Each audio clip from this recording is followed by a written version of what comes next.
আজকের বিষয় উপদেষ্টা পরিষদের প্রধান উপদেষ্টা এবং রেজওয়ান আপা ও আসিফ নজরুল সাহেবের মুখটা ইদানিং মলান এবং খুব অন্ধকার, হাসি খুশি নেই। এমনকি মিডিয়ায়ও আর আসছে না এই 18 তারিখের পর থেকে, অর্থাৎ জাতিসংঘের যে প্রতিনিধি পাঠিয়েছেন তারপর থেকেই তাদের সভা সমাবেশ এবং এই যে মিডিয়ায় যে বক্তব্য, হাসি খুশি কোনোটাই দেখছি না। সে বিষয়ে সংক্ষেপে আপনাদের সাথে শেয়ার করছি। জুন জুলাই এই আন্দোলনের পর এই উপদেষ্টা পরিষদ গঠন করা হয়। তারা পরিষদ গঠন করার সাথে সাথেই প্রথম বক্তব্য হচ্ছে রিসেট বাটন পুশ, দ্বিতীয় বক্তব্য হচ্ছে মাস্টার মাইন্ড এবং নতুন বাংলাদেশ, বাংলাদেশ নতুন স্বাধীন হয়েছে। তৃতীয় বক্তব্য হচ্ছে আওয়ামী লীগ এ দেশে রাজনীতি করার অধিকার রাখে না এবং এই 1972 সালের সংবিধান বাতিল। এরপরে হচ্ছে 7ই মার্চের ভাষণ এবং সংবিধান দিবস বাতিল। সব কিছু মিলেই তারা মনে করছে যে আমরা স্বর্গে আছি, আমরা যে ক্ষমতায় আছি, আমরা যে চেয়ারে আছি, এটা মনে হয় আমাদের আজীবন থাকবে, আমৃত্যু থাকবে। সেই চিন্তা করে তারা বিভিন্ন কার্যক্রম করা শুরু করেছে, যেটা কল্পনার বাহিরে। তারা মনে করছে যে আমরা নতুন ইতিহাস গড়াইতেছি, পিছনের কোনো ইতিহাস আমাদের কাছে কোনো জায়গা পাবে না। এই ইতিহাসকে আমরা চাই না। আমরা নতুন করে নতুন ইতিহাস গড়ছি, সেই ইতিহাসটাই আমাদের মানে কাম্য। আসলে বিষয়টা হচ্ছে সব কিছু হিসাব নিকাশ করে কথা উচিত। এই মানব জাতিকে আল্লাহ কেন সর্বশ্রেষ্ঠ করেছে? সৃষ্টির সেরা আশরাফুল মাখলুকাত, এই 18,000 মাখলুকাতের ভিতরে কেন আল্লাহ এই মানুষকে সৃষ্টির সেরা জীব মনে করছে? পৃথিবীর এমন কোনো হিংস্র প্রাণী নাই যে প্রাণী মানুষ পোষে না, মানুষের হুকুম, মানুষের কথা শুনে না। যাই হোক, সেই মানুষের শ্রেষ্ঠ মানুষ করা হয়েছে এজন্য তার আল্লাহ বিবেক দিয়েছে, বুদ্ধি দিয়েছে, জ্ঞান দিয়েছে।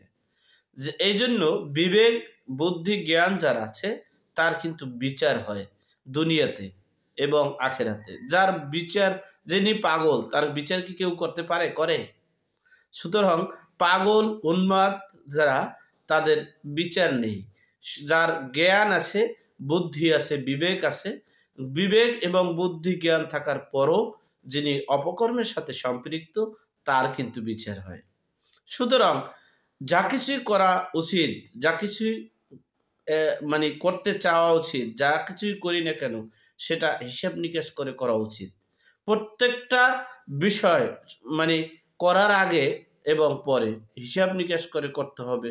বুঝতে হবে যে কোনটা করলে আমাদের ভালো হবে, কোনটা করলে আমাদের খারাপ হবে, কোনটা দেশের কল্যাণে, দেশের জনগণের কল্যাণে, এটা বুঝে শুনে কাজ করতে হবে।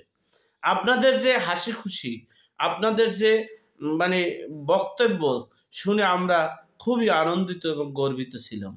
কিন্তু হঠাৎ কেন এই জাতিসংঘের প্রতিনিধি আসার পর এবং এই ডোনাল্ড ট্রাম্প যে জো বাইডেনের রাষ্ট্রদূতকে, যে ভদ্র মহিলা তাকে পদত্যাগ করিয়ে নতুন রাষ্ট্রদূত নিয়োগ দিচ্ছে, সেই থেকেই আপনাদের মুখে হাসি নেই। এরপরে আপনাদের এই যে সভা সমাবেশে বক্তব্য নেই। আসিফ নজরুলের কোনো বক্তব্য আমরা শুনতে পাচ্ছি না। মুখ এখন অন্ধকার, মুখে এখন কথা বলতে পারছে না। এরপরে হচ্ছে আমাদের রেজওয়ান আপা, যিনি শ্রেষ্ঠ আপা বলেই বলা যায়, উপদেষ্টা পরিষদের সবচেয়ে শ্রেষ্ঠ আপা।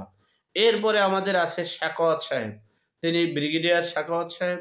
তিনি মাঝখানে কিছুদিন পরে মানে উপদেষ্টা পরিষদ হওয়ার পরে তিনি যে স্টাইলে চলাফেরা, তার গেট আপ এবং সে সেনাবাহিনী যারা, তারা দেখবেন কালো চশমা ব্যবহার করে, হ্যাঁ, প্যান্ট টাই পরে, এবং সেভাবেই এই যে আমাদের সাখাওয়াত সাহেব তিনি বক্তব্য রাখে। আর তিনি তার মনের মাধুর্য অনুযায়ী, মাধুরী মিলিয়ে বক্তব্য দেয়।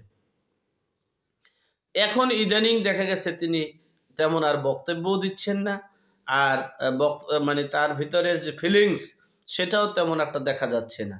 যাই হোক, সর্বোপরি কথা হচ্ছে আমরা যে আশা আকাঙ্ক্ষা নিয়ে এই বিপ্লব ঘটিয়েছিলাম, আশা আকাঙ্ক্ষা নিয়ে যে উপদেষ্টা পরিষদ গঠন করা হয়েছে, উপদেষ্টা পরিষদের কাছে যে বাংলাদেশের মানুষের যে প্রত্যাশা ছিল, আশা ছিল, আকাঙ্ক্ষা ছিল, তা মানে 0%, অর্থাৎ 1%ও 0% তো দূরের কথা, হাজার হাজার মাইনাসে চলে গেছে। বিদায় দেশের অবস্থা খুবই ভয়াবহ দিকে ধাবিত হচ্ছে। যাই হোক, মানে এই উপদেষ্টা পরিষদ সফল হওয়া তো দূরের কথা, মানে ব্যর্থতারও একটা সীমা থাকার কথা, সেই ব্যর্থতারও সীমা নেই বললেই চলে। দেশের মানুষ এখন অর্থনীতির ঝুঁকিতে আছে। দেশের মানুষ দ্রব্যমূল্য ঊর্ধ্বগতির কারণে নাজেহাল। দেশের মানুষ জনজীবন আতঙ্কে আছে। দেশের মানুষ নিজের জীবনের কোনো নিরাপত্তা নেই। এরপরে দেশে গণহারে হত্যা হচ্ছে, নির্বিচারে হত্যা হচ্ছে, বিচার বিভাগটাকে ধ্বংস করা হচ্ছে, রিসেট বাটন পুশ করা হচ্ছে। সবকিছু মিলিয়ে দেশটা একটা অরাজকতায় সৃষ্টি করা হয়েছে। আমরা তাদের কাছে আশা করছিলাম যে দেশে বিচার ব্যবস্থাটা মানে ন্যায় নীতিভাবে প্রতিষ্ঠিত হবে। এরপরে আমরা আশা করেছিলাম দ্রব্যমূল্য নিয়ন্ত্রণ থাকবে। এরপরে আমরা আশা করেছিলাম আমরা যারা সাধারণ জনগণ তাদের মৌলিক অধিকার নিশ্চিত করা। এরপরে হচ্ছে আমাদের এই যে দেশের ধন সম্পদ লুটপাট এবং শেয়ার বাজার ধ্বংস থেকে বেরিয়ে আসার একটা দিকেও সফলতা আমি দেখছি না। আর সফলতা দেখার ভিতরে দেখতেছি কিছু সংস্কারের নামে রাব খাতা তৈরি করেছে, লেখালেখি কম্পোজ করেছে, সময়টা গেছে। এবং আর একটা সফলতা হয়েছে যে নিষিদ্ধ, এখন পর্যন্ত বাংলাদেশের আইন অনুযায়ী নিষিদ্ধ জামাত ইসলাম তারা সরকারের সকল উচ্চ পদস্থ কর্মকর্তা হয়েছেন, মিছিল মিটিং করতেছেন, জনসভা করতেছেন এবং তাদের নেতৃত্বে দেশ পরিচালিত হচ্ছে। এই সফলতা শুধু এই একটা দেখছি, জামাত হেফাজত।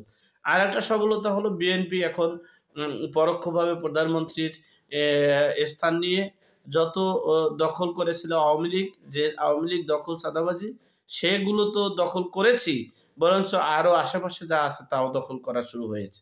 যাই হোক, সর্বোপরি কথা হলো দেশে এই রকমের যে একটা বিশৃঙ্খলা সৃষ্টি হবে সেটা কল্পনাও করতে পারিনি। যাই হোক, এখন সর্বোপরি কথা হচ্ছে যে আমাদের এই অপকর্ম আমরা এখনো চাই না। এই আমাদের অপকর্ম থেকে বেরিয়ে আসতে হবে। আমাদের ১৯৭২ সালের সংবিধানে হাত দেওয়া মানে আগুনে হাত দেওয়া। আমরা সেই আগুনে হাত দিতে চাই না। এরপরে এই যে সংবিধান দিবস, ঐতিহাসিক ভাষণ দিবসকে পুনর্বহাল করা এবং দেশের সকল সেক্টরে সকল মানে রাজনৈতিক দলদেরকে এটা স্থান করে দেওয়া। তবে হ্যাঁ, যারা প্রত্যক্ষ অপরাধের সাথে সম্পৃক্ত আছেন সকল অপরাধের বিচারের আওতায় আনতে হবে। এটা নিশ্চিত করতেই হবে এবং তারা যেন আর নির্বাচনে অংশগ্রহণ করতে না পারে সে ব্যবস্থাও করতে হবে। যাই হোক, সর্বোপরি কথা হচ্ছে আমাদের উপদেষ্টা পরিষদের সকলে এখন আতঙ্কিত, সকলের আশা আকাঙ্ক্ষা নিরাশ হয়ে যাচ্ছে, সকলের মনে এখন ত্রাস ঢুকে গেছে, সকলের এখন চিন্তা চেতনা ঢুকে গেছে। আল্লাহ আমাদের তাদের বিপদ আপদ বালা মুসিবত থেকে হেফাজত করুক। আল্লাহ আমাদের সকলকে হেদায়েত নসিব করুক। আমিন। আসসালামু আলাইকুম।